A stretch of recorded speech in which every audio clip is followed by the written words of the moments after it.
Boy and I did a little saunter in the woods this evening just to get outside a little bit and to see what our local woods had to offer. Took a couple of tools out with us. The case Bowie knife, as you can see here, got a little bit of gunk on it while we were out there. Beautiful leather sheath.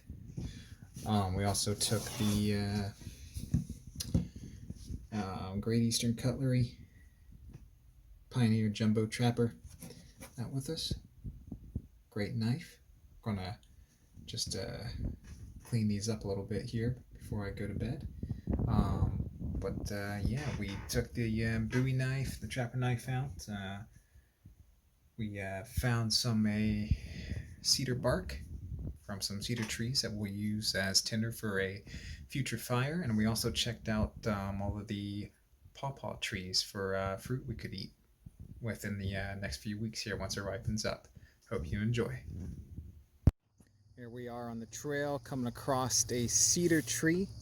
We're going to peel some of the bark to use in a tinder bundle. Don't touch that furry vine. Get all that loose stuff right here.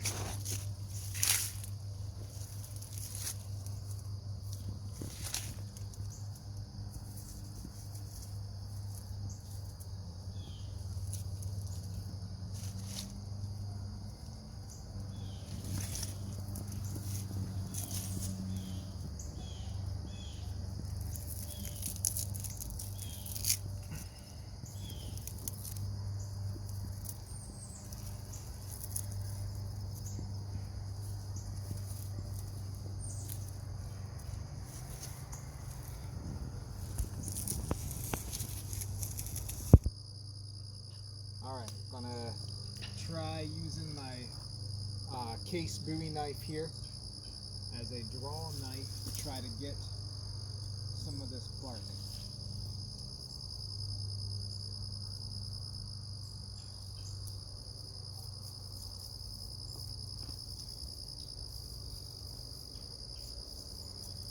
See, we get a nice big strip when we use the knife.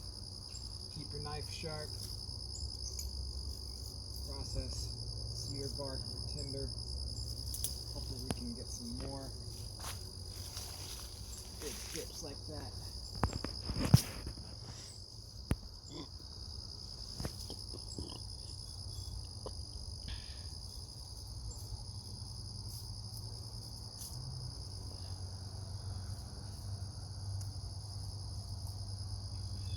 Not really using the knife as a draw knife as I'm pushing it, but that's the way this direction of this bark strip. So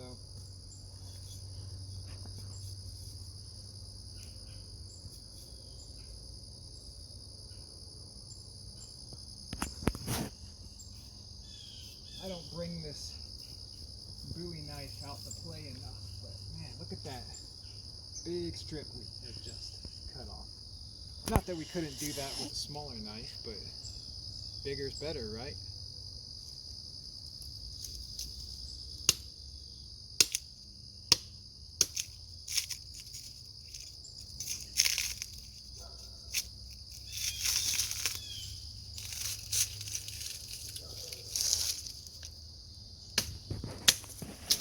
No one likes those nasty furry vines.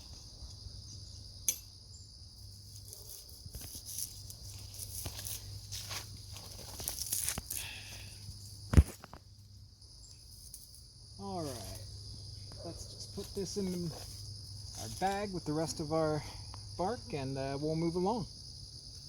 Always sheathe your knife.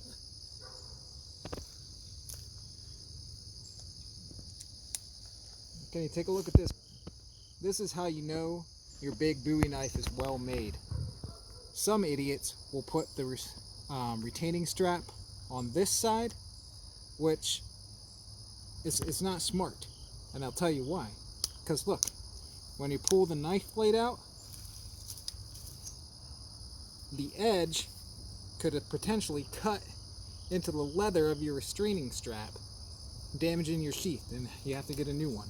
But case, smart enough to put it on spine of the knife. Right. Here we are underneath a couple of pawpaw trees here. Take a look at those big old tropical looking banana leaves, but this is a tree native to North America. And look at this fruit up here. I picked that for the first time the other day. Tasted delicious. Creamy, very sweet banana kind of flavoring. So if you see any of these trees around, see if you can find some fruit. They're usually real thin, like this. This is actually kind of on the thicker side of these. They usually grow around streams. You can see we're by a small little stream here in Northern Virginia. There's lots of these pawpaw trees around this stream. Here we got another nice bunch of fruit right there. I've been told to wait till it's a bit darker. Oh, sorry, out of focus there. A bit darker to pick it, and if I shake the trees, it should fall right off when it's ripe. Nice, still, quiet evening. Here we go. Nice cave under this big sycamore tree. Just out exploring the woods. Getting out away from the TVs and computers for a while.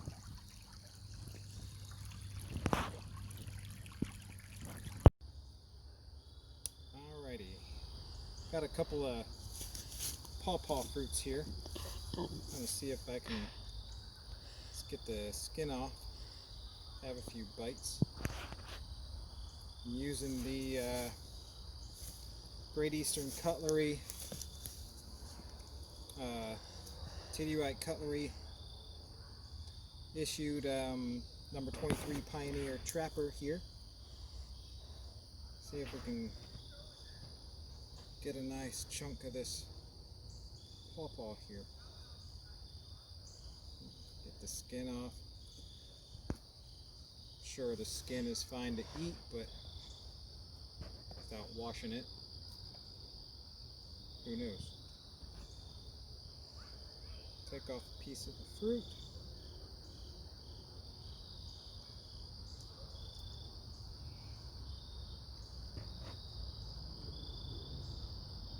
It's good.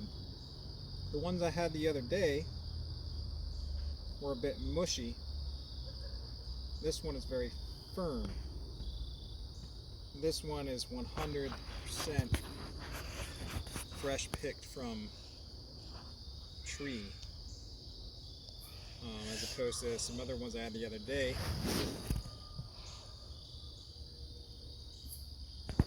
May have been on the ground for a little while. I don't think this one was quite ready to be eaten yet. But man, this is 100% totally different what I tried the other day.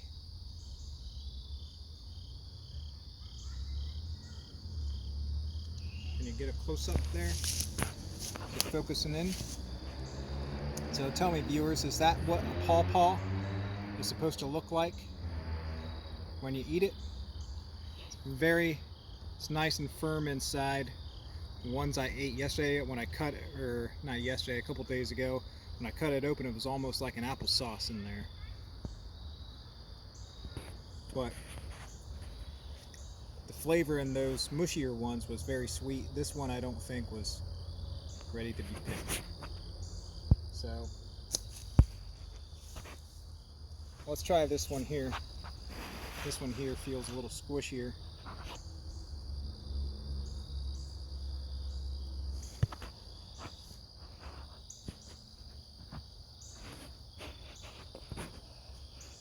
Don't usually peel my fruits.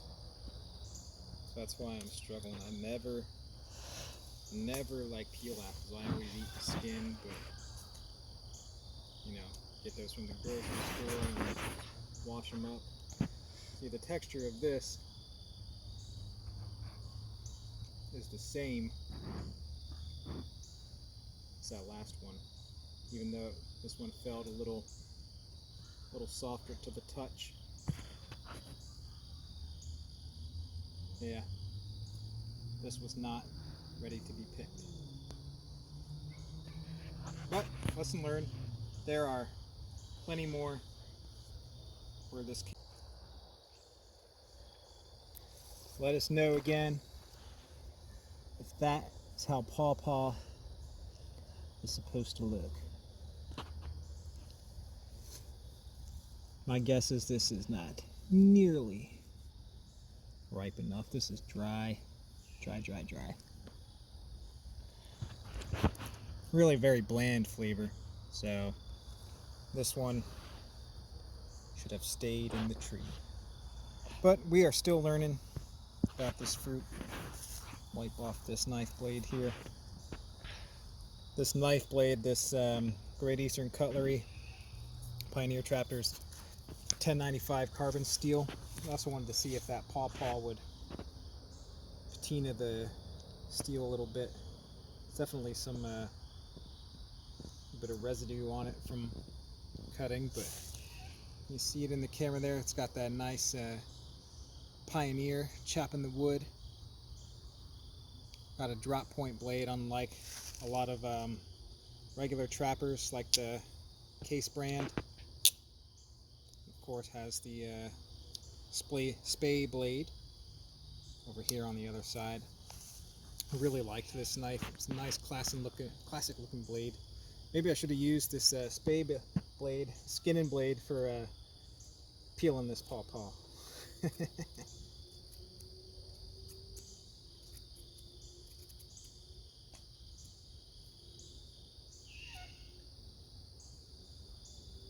Sounds of nighttime are starting to come out. Okay, pause, cameraman. Man, I definitely want this one to ripen up. It's a real nice size. Big as my hand almost. Yummy, yummy. A couple weeks. Get in my belly. Well, here we are. Just came out of the woods back there. As you can see, you know, it goes over there. There's a path this way. House right there. This wood is just in the back of our little neighborhood. Highway right over there. So you don't have to go too far to have a little adventure in the outdoors.